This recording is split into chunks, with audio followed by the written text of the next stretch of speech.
Vik's going to be showing Boris RED as a plugin to Final Cut Pro 7, but please note that the user interface you're seeing in RED and the feature set of RED is consistent across all supported host applications. So, whether you're using Avid, Adobe, Sony, Media 100, or Final Cut, the types of effects that Vik is creating today are the same types of effects you can create using Boris RED in your video editing software application of choice.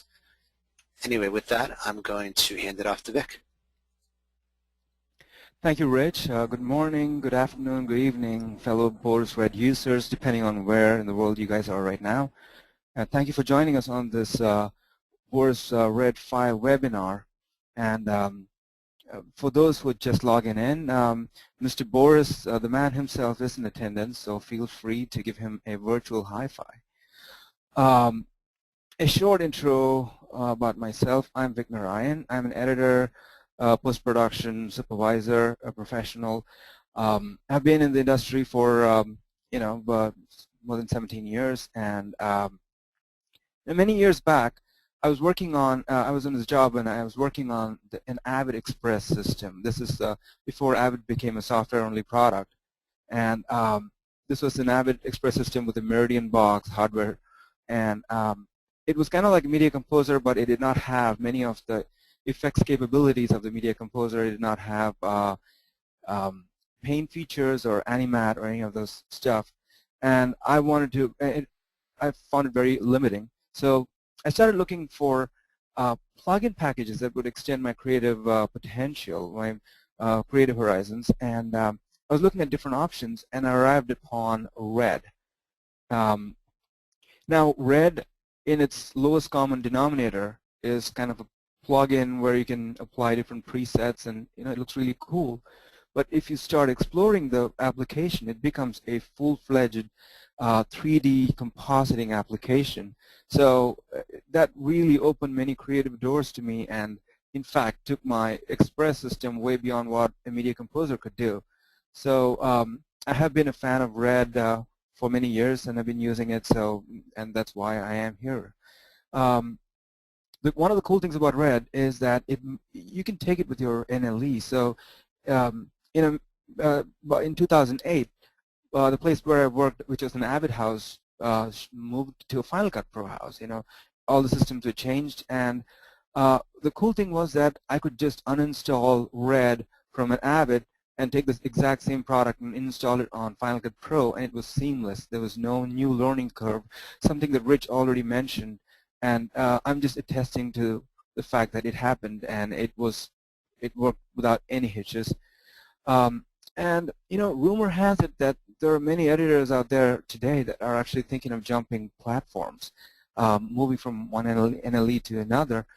If any of you guys out there fall in that category, just know that you can take your RED with you, and everything will work fine. So. That said, we have a lot of material to cover today, so let's get started right away. And the first section I want to cover deals with transitions. And the loop that you are watching right now are some of the transitions that I created using RED. Now, before I get started, I wanted to kind of mention one thing. All of the video that I'm using is full HD raster 1920 by 1080. So I am not sure how fast it updates in your on your screens, because we do have the limitation of the online broadcast. There's going to be some drop frames and all that kind of stuff. So please bear with me. That is the limitation of the medium that we are using for this webinar. All right, so let's get started with transitions. I'm going to just go ahead and stop this loop, and let me start by creating, let me go ahead and a new sequence, and let me call that transition. Below that in the timeline, and I am going to grab a couple of clips that I have already kind of pre-selected. All right, so we have that shot. I'm going to lay that on the timeline. Okay. And I have another shot here. All right, so I'm just going to lay that right next to each other. And let me just play through the two clips. And there you have it. It's a simple cut, and as an editor, I love cuts. I use a lot of cuts more than transitions, but every now and then you run into a situation where a transition can truly enhance the story that you're telling or the product, whatever. So Final Cut Pro or Avid or whatever NLE you're using has a bunch of transitions built in, but usually they're pretty unidimensional, and they're pretty limited in what they can do. So Red really opens a lot of doors in this area. I'm going to go into the Effects tab, and I'm going into the Video Transitions folder, open Boris RED transition. I'm going to just drag the transition into that cut point over there. And it kind of does a default 3D kind of flip, but I'm just going to load the transition itself to our viewer, and that's what it looks like on the viewer. And I'm going to click for options here on Red 5. And when I do that, that brings the Red interface, and you have the two video tracks here. I'm just going to turn off visibility of 1 to show you that we have both shots loaded in, and it automatically loads the shots with the handles. And now you can create your transition within Boris RED. You can do things manually, the hard way, if you want to, but one of the things that I use a lot is the library browser, because it is a great collection of transitions and all kinds of presets. So I'm going to go to Window up here, and library browser is right here, but I'm actually going to go into the workspace, and I'm going to load library browser from here, because that automatically arranges the different windows just the way I like it. All right, so I'm already at the transitions here, but basically you see that list of all the different presets that you can play with, and we are in the folder that says transition. I'm just going to hold it open just to show you, and I'm going to pick the designer transitions because there are some really cool new transitions here. Talking about new, in Boris RED 5 there have been more than 50 new transitions, and many of them are really, really cool. So I implore you to play with those. Let me start by trying this damaged TV flick. All right, actually it's a flicker, but it's getting cut off here.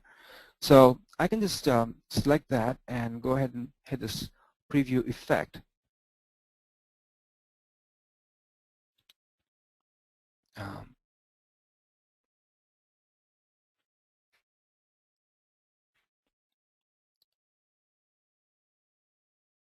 Hold on for a second. All right, it just took a second to update here. And now, all right, there you go. Because I'm playing with full HD resolution, it takes a little bit of time to update here.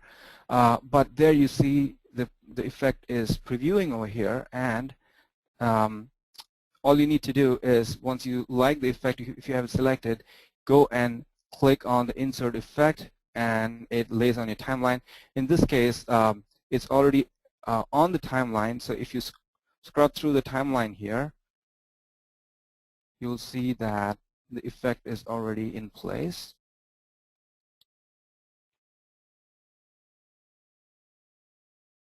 Okay, basically the effect is it kind of goes into a TV noise and comes back out.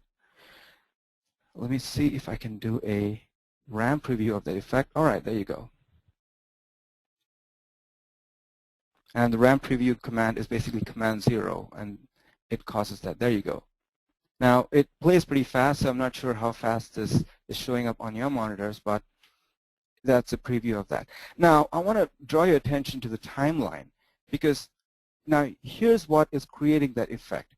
You have 3 filters that have been added to the timeline apart from the video 1 and video 2. There is a BCC film damage and within brackets it says flicker because basically it is using the flicker parameter from the film damage filter. And then it's got a damaged TV, which is causing the TV noise to happen, and there's also the BCC misalignment. Now the thing to note is that it is these three different filters that have been stacked one on top of the other that is creating this transition. So you have something that is pretty complex, which just an NLE plugin is not going to give you because you cannot stack multiple filters on one transition. So if you, and the cool thing is that say you do not want the flicker, you just want the TV noise. It's turning that off is as simple as turning off the visibility of that filter, and then you just have the TV noise and the misalignment. And then say you want the flicker but you don't want the TV noise, you can turn that off, and then you have the misalignment. And basically the misalignment is the look where it seems like the RGB, the channels are not exactly in. I'm going to move that out of the way so we can, all right. So you can see how the different color channels are kind of off sync here, like a bad TV signal kind of look. And I'm turning that off to just show you what that effect looks like. Now, I'm just going to zoom out. And so once we like the effect, all we need to do is apply, and we're back in the timeline, and the effect is already made, and all we need to do is render it, and we're good to go. Simple as that. Say you want a different effect. All right, simple. Just get rid of that transition. Just go ahead and drop in a fresh instance of Boris RED, RED 5, and then just go and pick a different transition. And there's a whole bunch of different really cool options here. There's a switch pan, which probably will work really well for an instance like this. And you can go and preview different kinds of switch pans, going up to down, left to right, all kinds of different cool moves. One of the cool new transitions that I really like is if you go back to designer transitions, it's this. Let me make some room over here.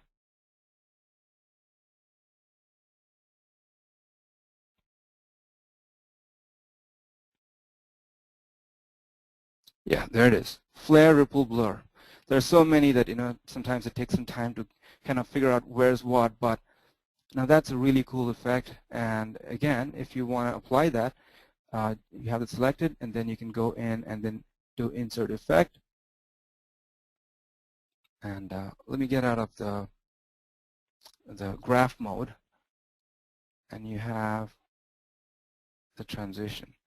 Now another thing I want to bring to your attention is these on-screen controls. So pretty much every important parameter in the transition or most of the filters that you have in Boris RED, you can actually control by these on-screen widgets, so you don't have to really go into the controls panel and have to mess with the sliders. And I like to use sliders because I've been using Boris RED for a long time, but truly this makes things very easy. For example, if you want to increase the global scale of the glow, you can do that. That way, global intensity. And you can even like move the different where the halo happens and where the actual spot happens. You have controls all on screen, so it makes it very, very easy. Again, all you need to do is apply, and you have it right there. So I'm just going to go back to the sequence that I've already rendered and show you some of the transitions that I have already put in place on this timeline here. There you go. That is the effect that we just previewed. And that is kind of like a light zoom and dissolve just a simple switch pan, and that's one of the designer transitions. And all right, that's again a alpha dissolve right there. So again, go and play with the different options with transitions, because there are more than 50 new transitions and there's a lot to play with. So let's move on to the next section here. We're going to look at vector tracing in Boris RED. Now, vector tracing is a really useful tool. I'm going to go ahead and create a new sequence to demonstrate that. I'm going to call that vector trace. All right. The whole premise of vector trace is that, you know, every now and then in the business, you run into situations where you have somebody gives you like a JPEG image, or sometimes even a business card, and there's a logo on that, and they say, hey, we want you to use this logo on the video, and we want you to like have an animated logo and stuff. And you know, as an experienced post-production person, you know that means that you have to like scan it, and then you got to manually try and trace it and match the colors, and it's a lot of work to have to deal with something that is not a vector graphic or something that's got an alpha channel pre-made for you. Now, Boris RED provides a very easy way for you to convert your raster images like a JPEG or a TIFF without a transparency into vector information.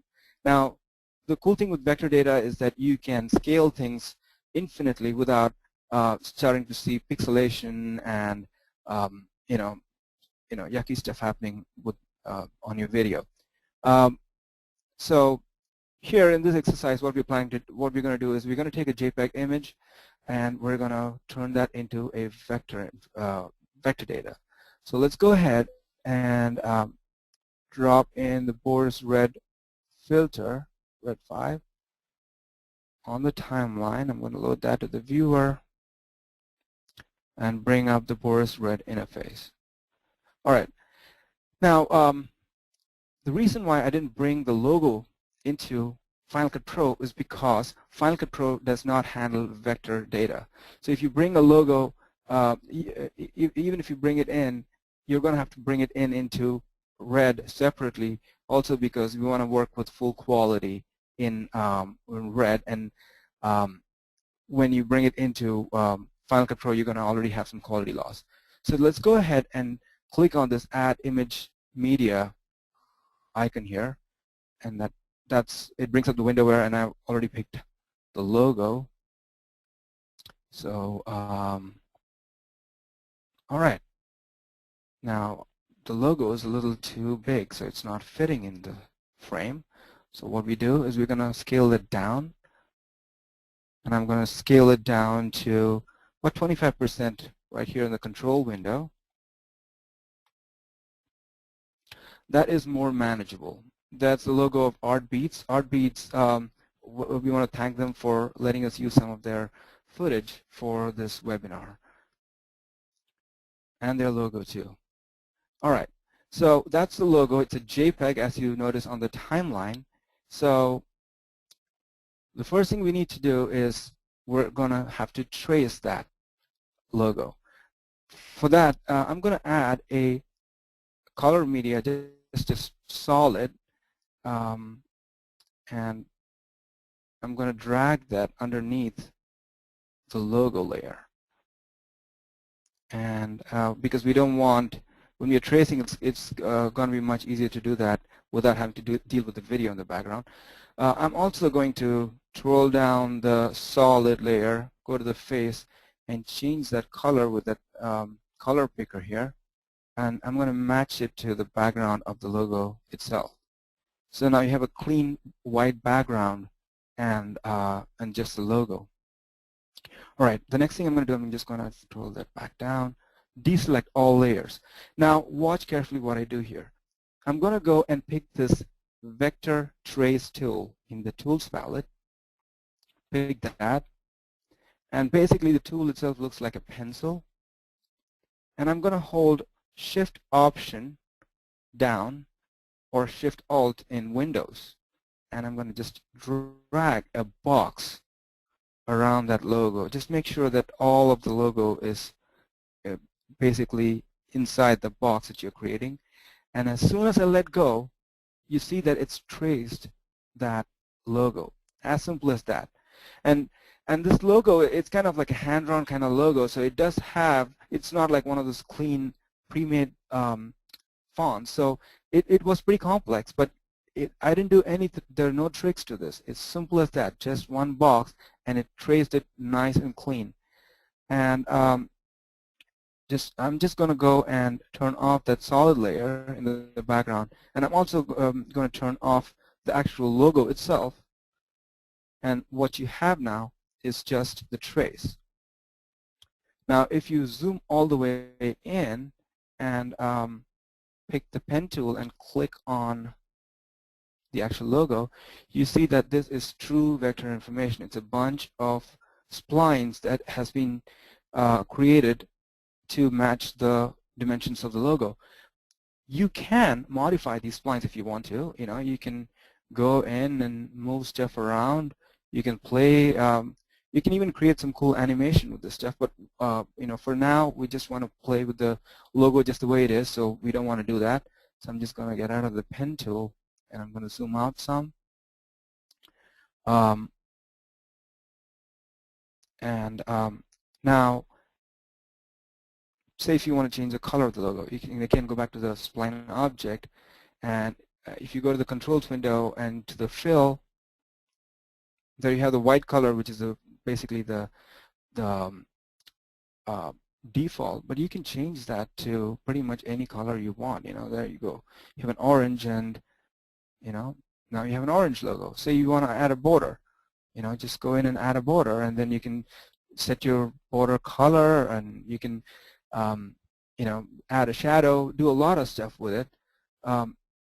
But here's the really cool part of this whole thing is right now it's still a 2D layer, but if you go to the spline track and actually change it track shape by just holding down the change track shape, and if you change the 3D line art to 3D extrusion, the logo just turned into a 3D object. And you can kind of see the bevel going on there. You can actually go into the controls window, and if you go into the extrusion tab, you can actually control how much 3D you want. You can maybe kill the bevel and just make it a 3D object with hard edges. And when I say 3D, I mean like if I go to the positions tab in the controls window, and if I spin the logo, you see that it is a true 3D object.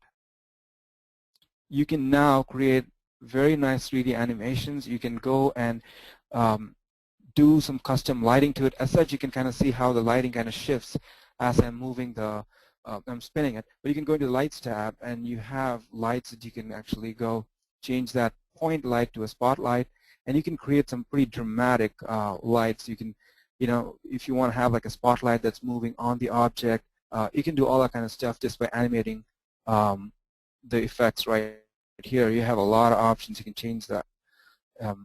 You know, add some more edge fall off here, and so the options are many. The other pretty cool thing about once you made it into a 3D object is that you can add materials to it. You can add custom materials to it, and you have a materials tab here, and if you are adventurous, you can go and pick any of the easy materials, or you can even go into advanced materials and custom create your look. But an easy way to do that is go to the styles palette. Have the styles palette open right here, and you can go into materials, and again here you have a bunch of different options you can pick from. Let's go and pick something pretty extreme just to give you an idea. I have this yellow steel plate look, so I can have that spline track selected on the timeline and just apply that, and there you have it. It's got a steel plate kind of bump map applied to it, and it's got a yellow color. And again, you can go back in and tweak it and make it look different. You know, you can change it to like iron or plastic, or you know, a lot of different looks. But again, the options are endless once you start once you turn your raster image into a vector logo, vector 3D object. I'm going to just apply that. Oh, one other thing, you can also go in and animate your logo. Just make it spin, or turn that into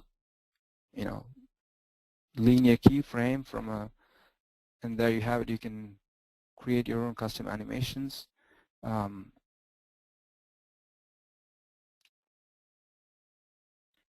And if you want to go in and really tweak how you want it to animate, you can go into the graph view, which is a new feature in Boris RED 5, and the timeline turns into a graph view. So here you have, if you go to this menu at the bottom and click on Show All, Modified Show All, all selected, you can go in and custom, change how you want it to animate and create your own keyframes and adjust the Bezier curves and stuff right here on the timeline by turning that into the graph view. I'm going to turn that back into regular view and apply it, and we are back to the timeline. I do have a pre-rendered copy of that effect here, and so I'm just going to go ahead and open the completed comms, and let's bring up the vector trace. All right, so here I have a copy. I have a instance of, basically it is the same logo, but I've applied a different material with a steel plate look, and you see that I have two different speeds for this, and it looks beautiful.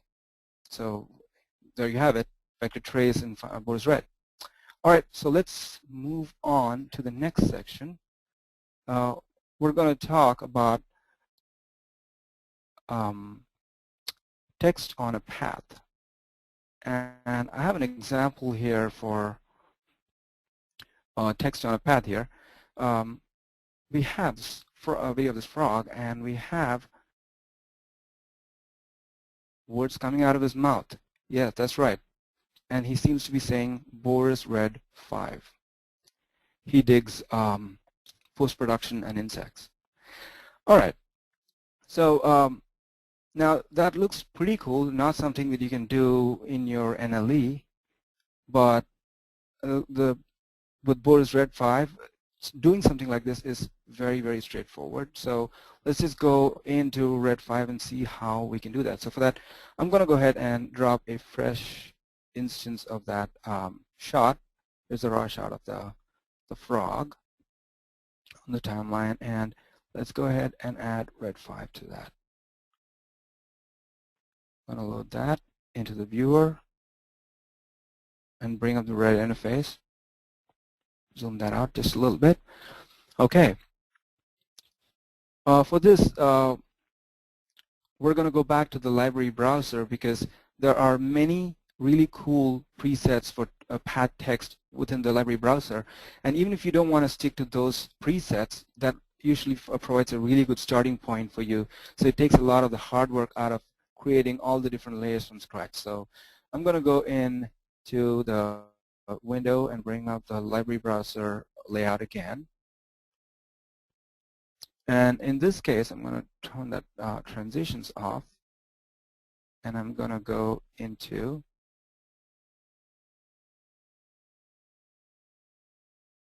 titles and, all right, animated path text. That's what we're going to look at.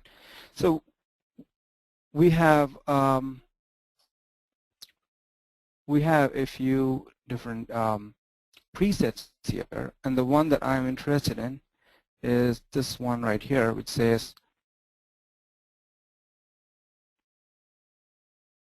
you know, I'm going to ungenerate these previews because the previews don't seem to be playing. So I'm just going to have the animated text, path text highlighted, so it basically selects that category, and I'm going to hit U.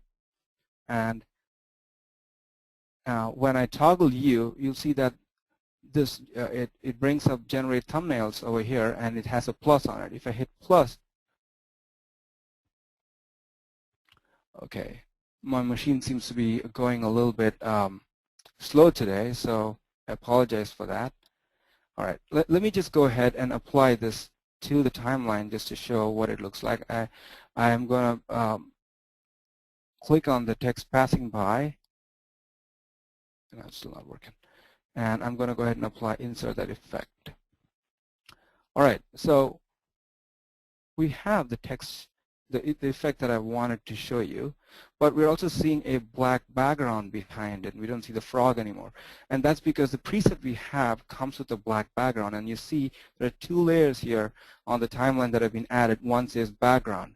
And if I turn the visibility off on that, that brings a frog back. So we don't really need the black layer, so I'm just going to go ahead and select that background track, and I'm going to delete that.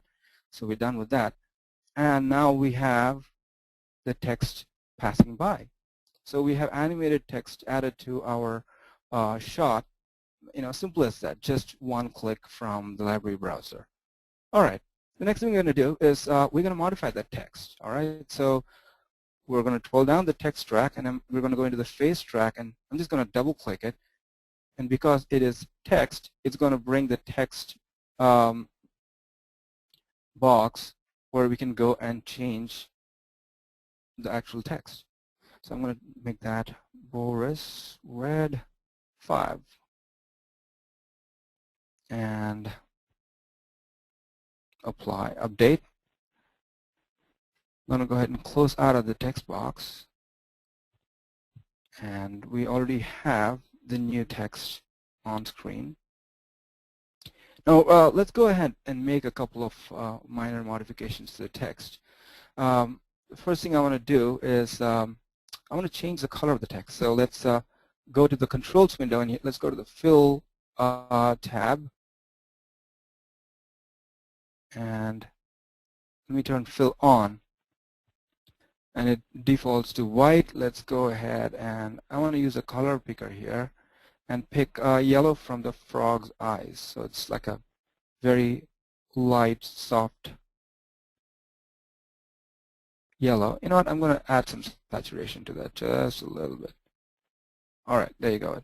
It's a little lighter than the yellow we had before. That was a little jarring. But it doesn't stand out that much. So let's go ahead and add a border to that. So let's just go to the border tab and just enable T1, which is the first layer of, you can add many different kinds of border, stack them, but we just need one.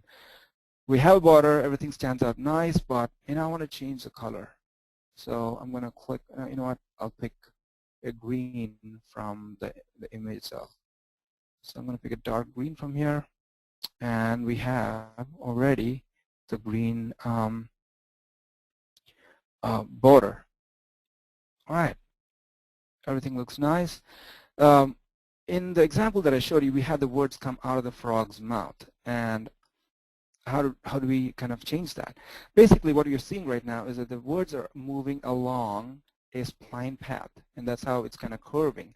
If you do pay attention, it's not just the words moving the direction, they're actually also changing the orientation. So they kind of like, it's kind of like going on a roller coaster.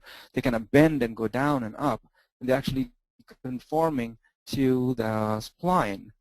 And let's go and play with the spline itself. So right under the face traffic, you see the text path. And if you twirl that down, there are 3 spline objects.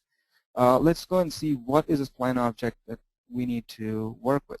So, all right, the very first one, the moment I'm going to close the library browser to make room so I can show you what I'm doing. The very first one seems to be the, when I click that, it highlights a red path, and that seems to be what we need to work with. All right, so let's go ahead and modify that. But I want to bring the CTI, the cursor, to the very first frame, because if I go and do the modification somewhere down the line, it's going to animate the path. And in some situations, that may be a cool thing to do, but right now we just want a static path. So I'm going to go ahead and pick the pen tool, and I'm going to click on the path itself. All right, when I click on that, it brings the different control points for the path. And now with the pen tool, you can actually just click and drag any of these points to where you want it to be. So I am going to just modify these points and kind of make it seem like it's, starting from right from the mouth. All right, so now if I scroll through the track, that's it. That's all it takes to make a frog talk. And just notice how as Boris is moving away, he just turns to look at it. That's pretty cool, isn't it? Now, another thing to add here is that you can add filters to this, the text. Even though it is vector information, you can add pretty much any other filters you would normally add to raster information. So, say you have the spline track, the text path, I'm sorry, the text selected, you can go in and go to the filters tab, and let's go to lights and add raise textured. So now you have rays coming out of those words. That's pretty cool. But in this case, rays doesn't really work for this, so let's change that to, I want to add the BCC halftone. There you go.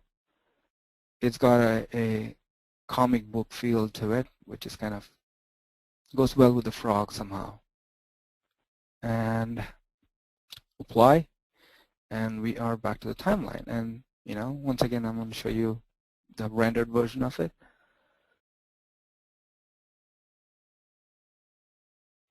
All right, so we made Frog Talk with Boris RED 5. That's pretty cool.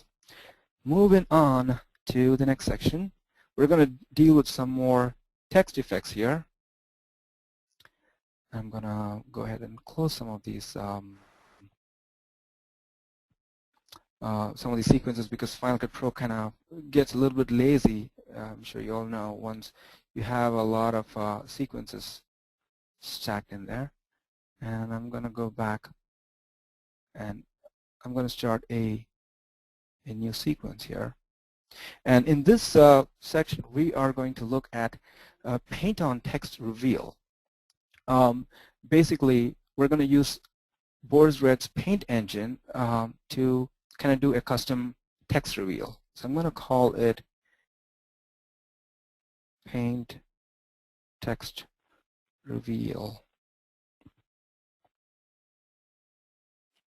You know what? Before I get going with this, let me show you the finished product of it. Maybe this may help help explain the whole process of what I'm going to do better. So here you have a shot of the musician playing a trumpet on he's on a spotlight there, and then you have the words "Birth of the Cool" show on screen. Now I want to zoom in a little bit to show you what's happening here. We're actually having the words paint on. They're not kind of like the type on effect that you have in Final Cut Pro built in. Each alphabet is actually being written on screen, and it also has a little bit of a kind of a jiggly hand-drawn kind of a feel to it. So that is the effect that we are going to try and create. So all right, let me just work down the timeline here.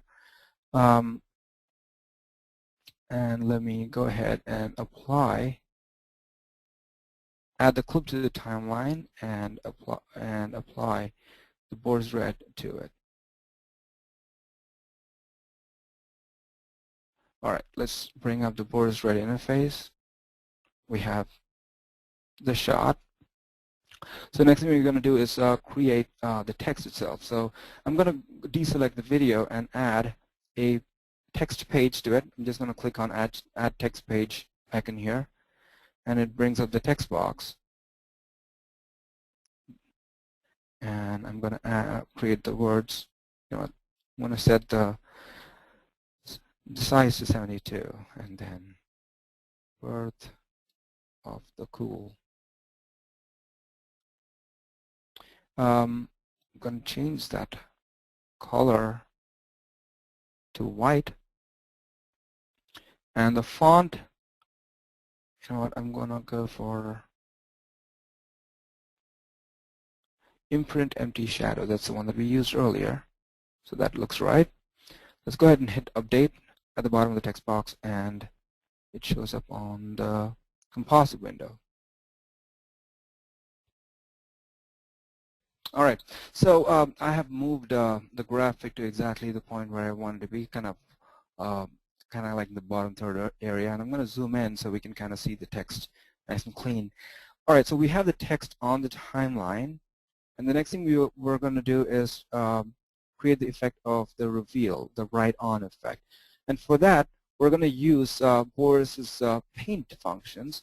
So let me start by adding a paint layer to the timeline.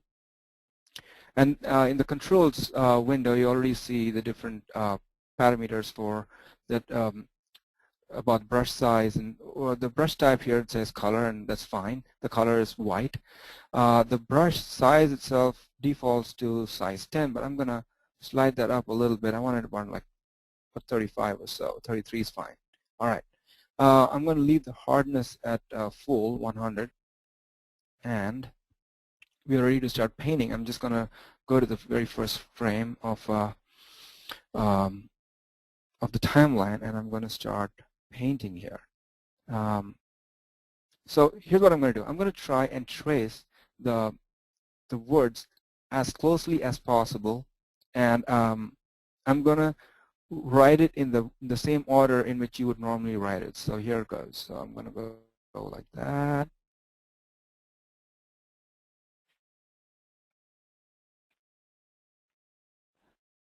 I am using a Wacom tablet, and please do note that Boris RED supports Wacom tablets, and you can actually, there are many parameters that are specific to Wacom use. So I can briefly go over that once I'm done with the tracing here, but you don't need one to do any of this stuff.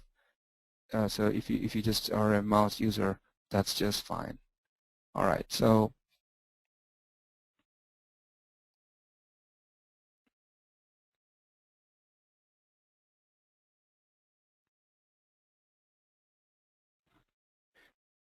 all right, we are almost done here, and that's the last one. All right, kind of looks like we added some shaving cream to that piece of the text. And now what we're going to do is make this right-on that we created cause the words to actually come on. And for that, the first thing we're going to do is we're going to animate this the right-on that we just did. I'm going to go back to the paint track, and on the controls window you see the reveal order. It's a sequential, and there's an option of parallel. I'm going to leave it at sequential, and I'm going to go a little bit down into the timeline, about a second in, and here the parameter that says strokes end, I'm going to change that keyframe to linear, and I'm going to set that to 0. I'm going to go to the first keyframe and do the same thing. I'm going to set that to 0 as well. And about 3 seconds in, I'm going to set that, that's 3 seconds in. I'm going to create another keyframe. I'm going to set it all the way to 100%. So what happens is that creates the right-on that we just did. It kind of animates that as if it's been it's happening in real time. The next thing we're going to do is we are going to drag that paint track into the mask track of the text itself, the portraits of the cool. And what that does is it just applies the right-on that we did as a mask to the text and animates that. So there you have it. We just have the paint effect done, and it was as simple as that. Now everything looks really nice, but the one thing that is missing is that it does look a little, rigid. And what we're going to do is we're going to make it look a little bit more hand-drawn, and for that, I'm going to add a the BCC turbulence filter to the text. All right, so yeah, it looks a little too much at this point, the turbulence, and it also doesn't seem to be animating quite like the kind of effect that we want, which is like more organic. So I'm going to go here and change in the controls tab. I'm going to go and change the intensity to 65. And I'm going to go into the modulation tab and change the modulation 1 shape to layered noise. Let's go down, and I'm going to change the modulation 1 destination to zoom, and the amount, modulation amount, I'm going to set that to 75. All right. So now the way the turbulence happens is a lot more organic. It looks like it's kind of hand-drawn. It kind of has a definitely more organic look to it. Now we have the effect we want. We apply that, and we're back to the timeline. So I'm just going to go back to the pre-rendered version of that and play that for you. Beautiful. That's it. You have a custom animated text happen, and we did that in less than 10 minutes. All right. For the next section, we are going to do something more complex than what we've done so far.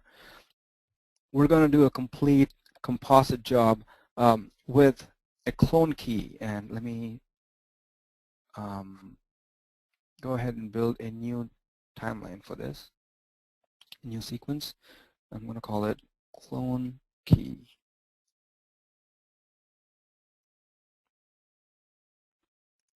All right. And for this, we're going to be using the shot of a model shot against green screen. All right.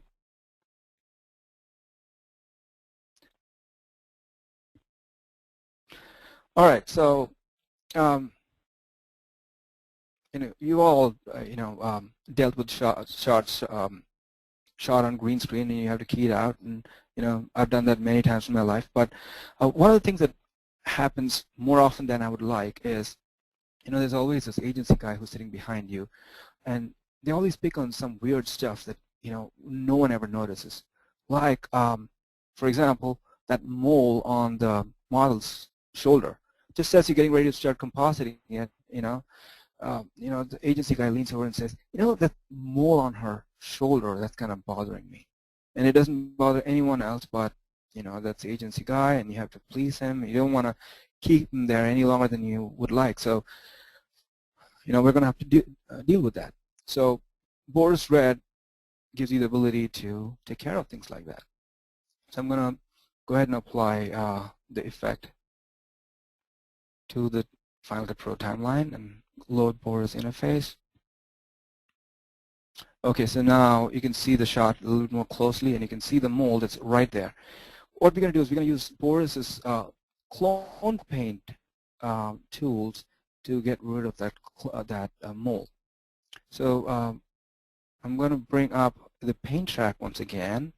So I'm just going to go ahead and add a paint layer by clicking on that little brush icon here. And in this case, I'm going to change the brush type in the controls window from color to clone.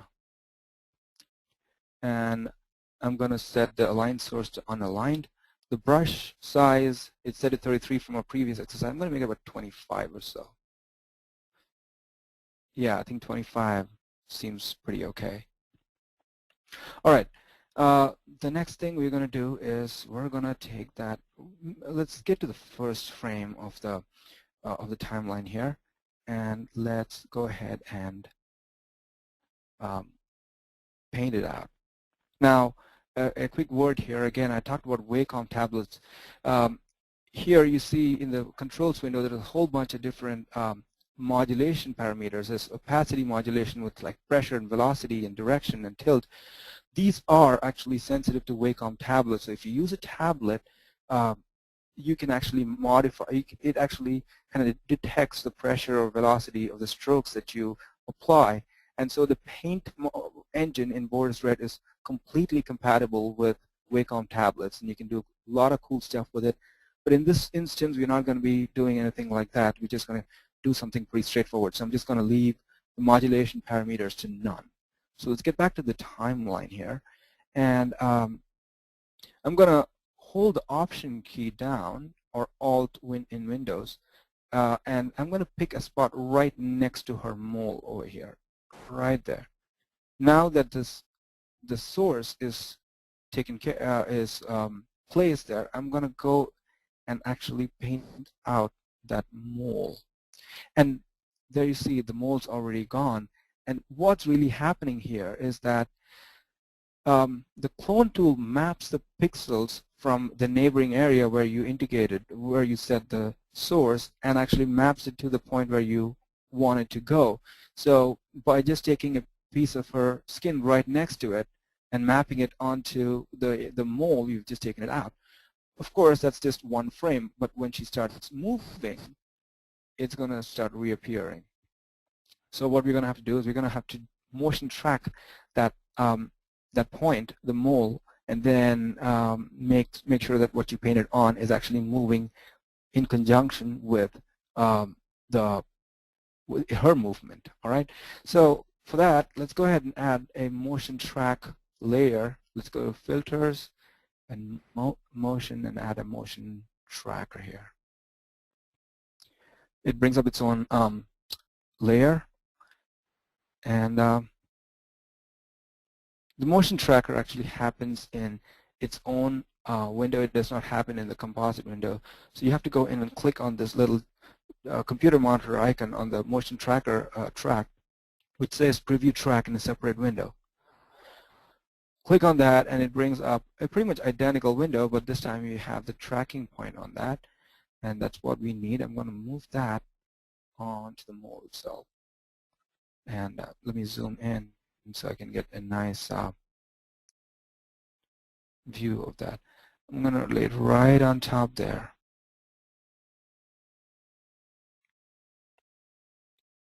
All right. Make sure you're in the first frame, and let's track that point. So in the control window at the bottom, you see the Analyze Motion Tracker button here, and you can just go ahead and click on that.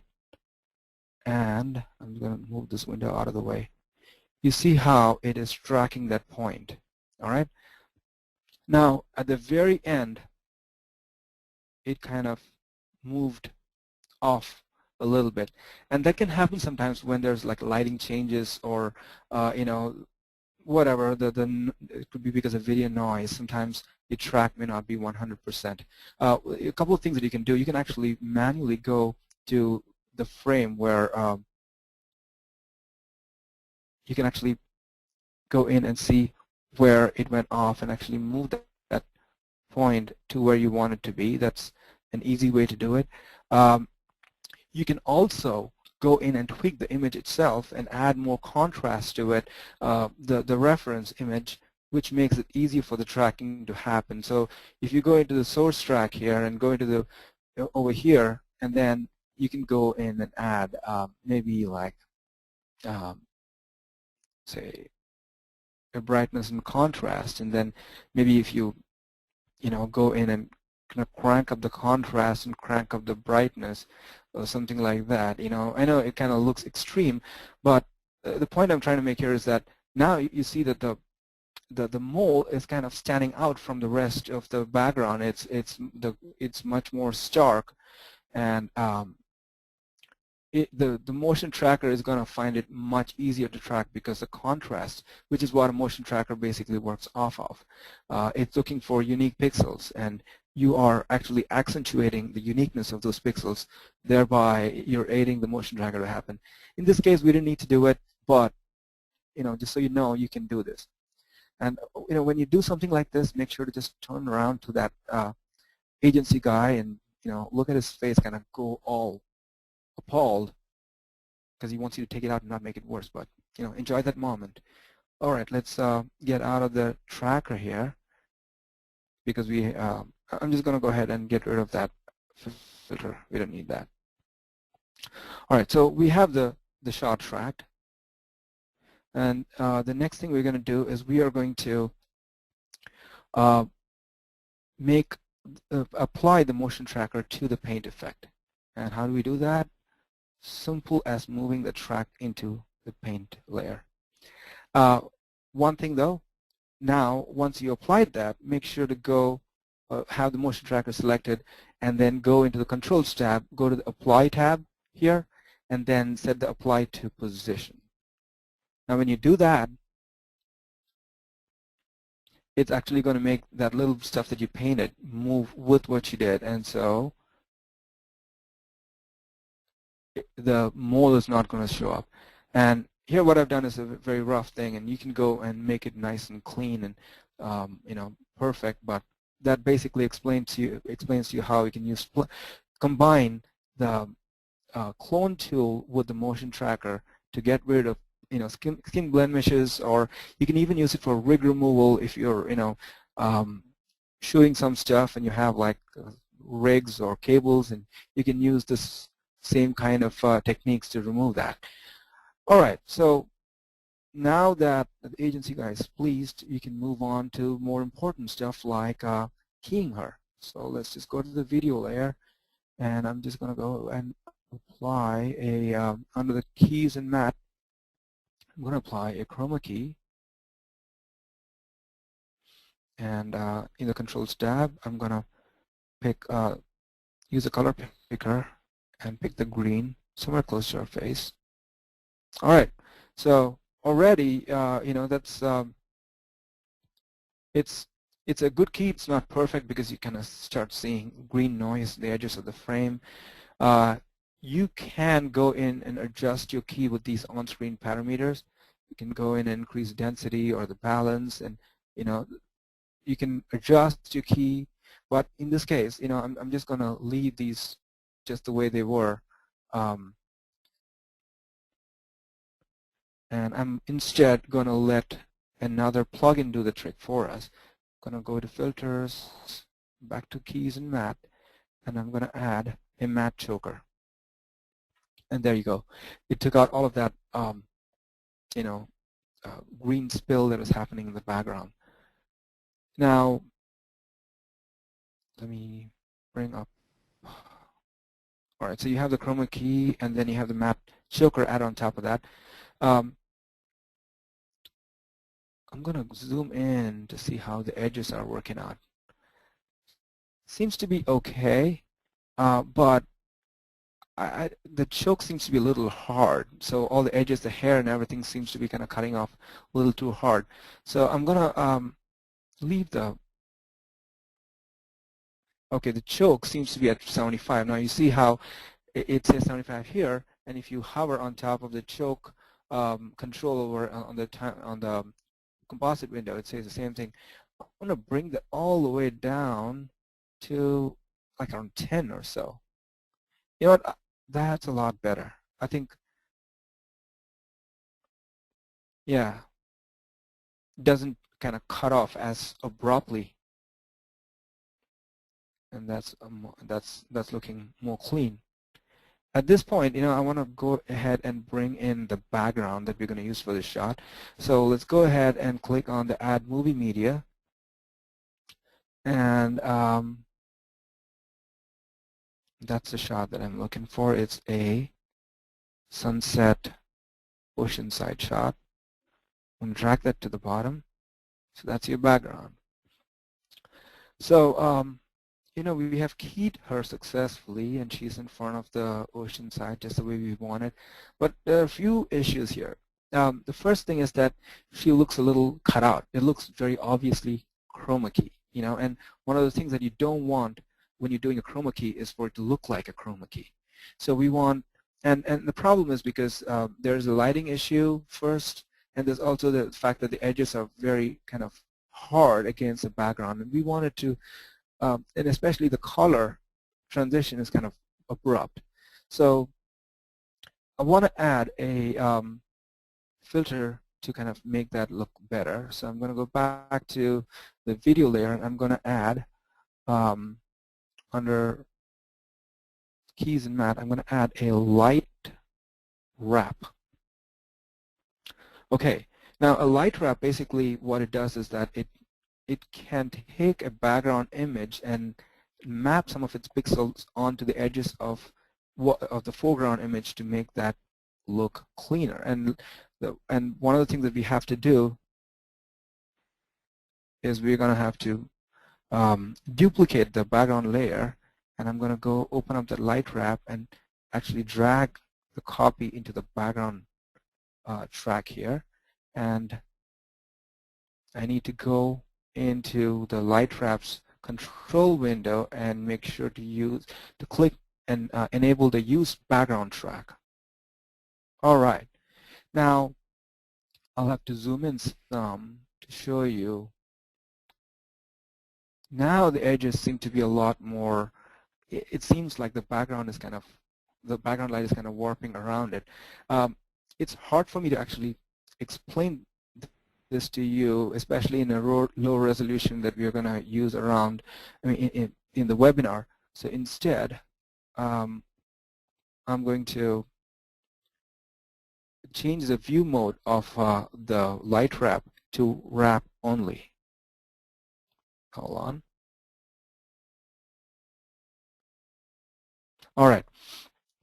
Now, I think that illustrates basically what I was trying to say here, which is that's what the light wrap does. It actually takes pixels from the background and then blends it into the edges of the frame. So what you're seeing is the silhouette of pixels from the background that's actually kind of bleeding into the model's image. And here you can actually go in and change the lightness. You can actually change the width, so you can increase how much it's kind of getting into the image. You can change the softness, and let me change the view back to normal. All right. So let me change the width. If I crank it all the way, you can kind of tell, especially in the hat, that's like way too much. We just want it to be very subtle. All right. Just that little bit of spill over, and the edges look a lot cleaner. So again, I don't know if you can see this, but if I toggle that light wrap, you can see how it looks like a chroma key now, but then when you do that, it kind of makes the edges look like the background is kind of reflecting and like she was there. That's what we're trying to do. All right, it looks good. We're gonna go ahead and do two little things to kind of make this ready for broadcast, if you will. We're going to color correct the foreground to kind of match the background. So for that, I'm going to go ahead and combine the paint and the video layer together into a 3D container, because we want to color correct both the correction we did for the mole as well. All right, and I'm going to go ahead and add the colors and blur PCC three-way color grade. All right. Now this is a really powerful filter, the three-way color grade, because it gives you a lot more control over how you color correct an image. I'm going to go ahead and bring that open here, and there you can see the interface. It looks like a three-way color corrector that you have in Final Cut Pro, but you can do a lot more with it. For example, there is this key tab here, and you can go in and maybe turn the key on, and actually you can pick your skin tone and go back to the three-way color grade tab. I want to change the render to view matte, and there you have it. So and you can go back into the key and actually even fine-tune that just the way you want it, but you can actually affect only what you want to affect. So you're not applying the color correction to the whole frame. You're only applying it to that part of the frame that you like. So it is really a very powerful kind of a plugin. I'm going to change the view back to render with matte. And all right, so let's go ahead and do the correction. What I want to do is I'm going to add some blue to the gamma area because basically we're trying to play with the skin tone, and that is in the mids. So I'm going to just move that towards the blues here. I'm going to cut a lot of that green-yellow look, and I'm going to make it much more like she's actually in that evening light that matches the background. That looks good enough, actually. Looks like she's in a seaside restaurant or something like that. Okay, so we're almost there, almost there. But one last thing, when you're dealing with, commercials and stuff like that, you want everyone to look their best. So, and if I zoom in, you still can kind of see some, sweat spots and stuff on her face. There's a very easy way to kind of smooth that out by applying some digital makeup using, and under the colors and blurs, there is the BCC smooth tone.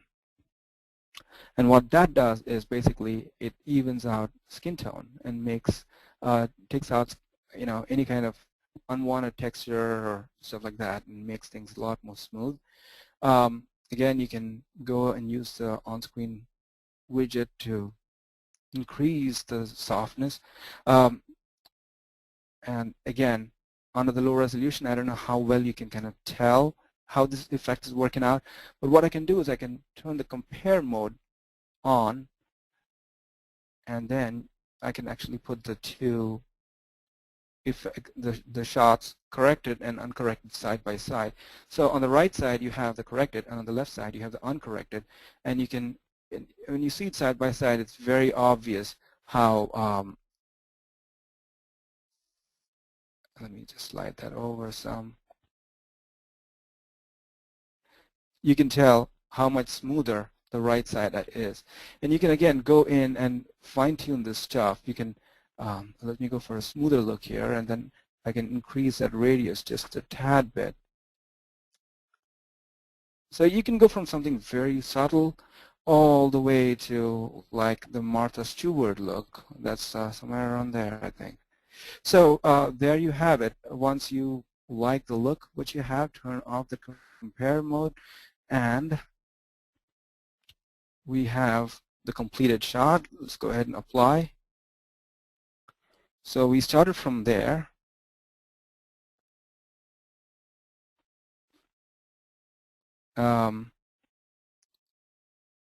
And we ended up here. So that's a long way. And let me go ahead and give you a rendered version of this. So there you go.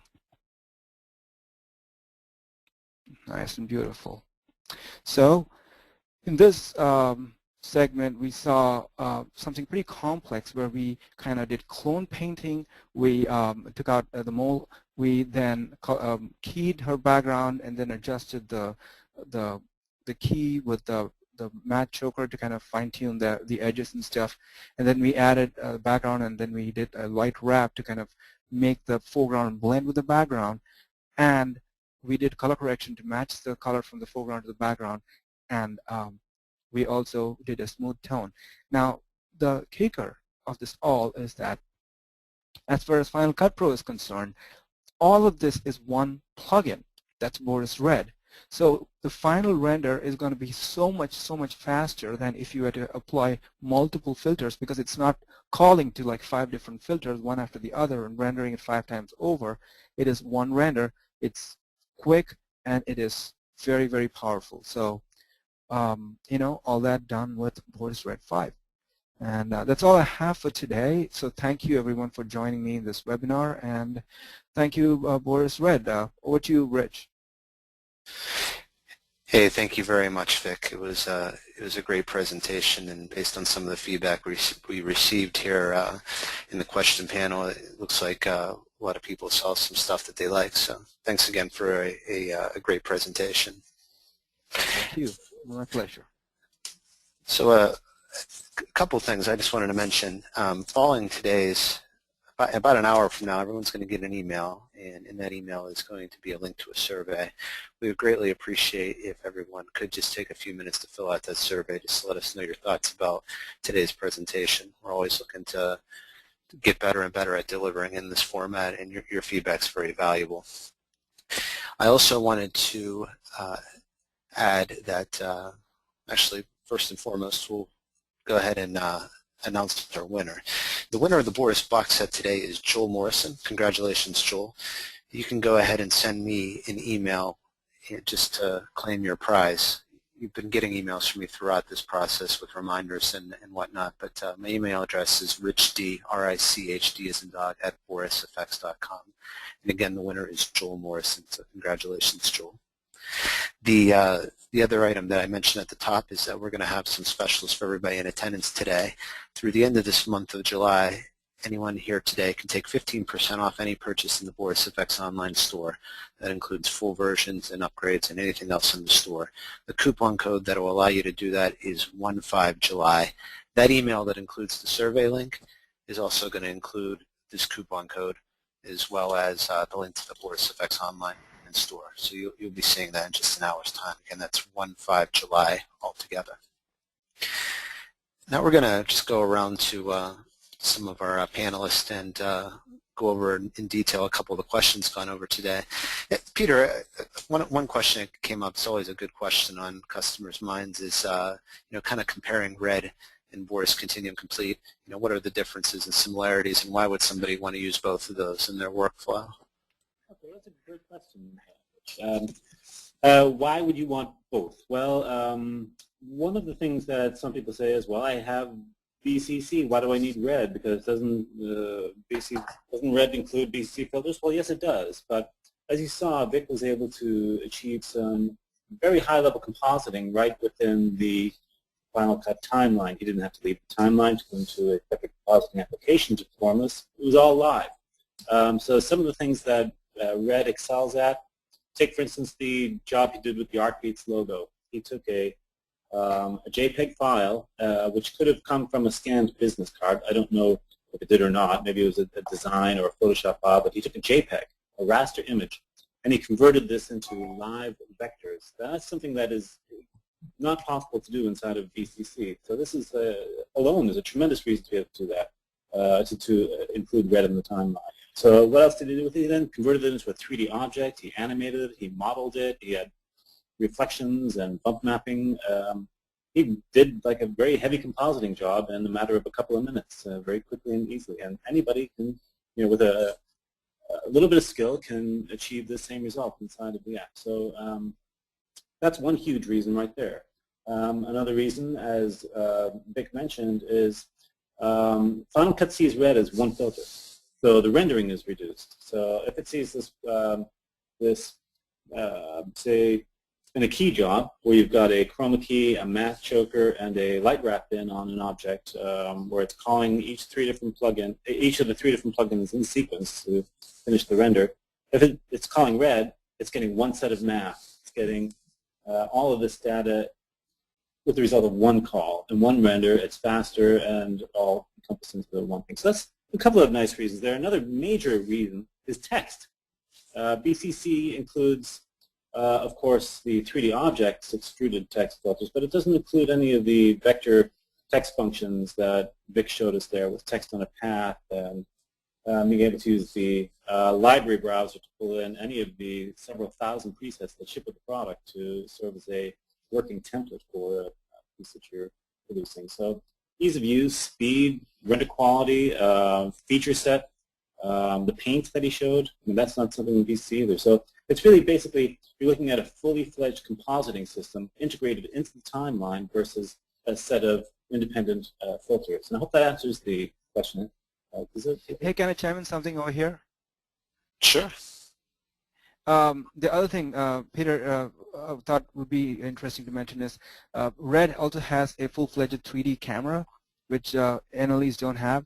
So you can actually build stuff and actually have a camera fly through and do stuff like that. And we didn't get into that, but all of that is in RED. So that's another great reason to kind of want to have red besides having VCC.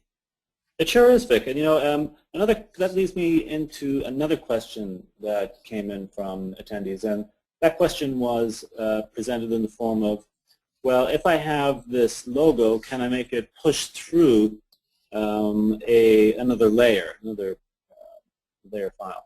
And the answer is yes, very easily through the use of 3D containers inside of RED. Now, the 3D container instantly takes any element that's been dropped into it and converts it into a 3D object, be it a flat shape or an extruded shape. It's still a 3D object moving in 3D space. So you can do that push-through effect where you have one layer pushing through another layer and then suddenly appearing in maybe a title format. But yeah, 3D.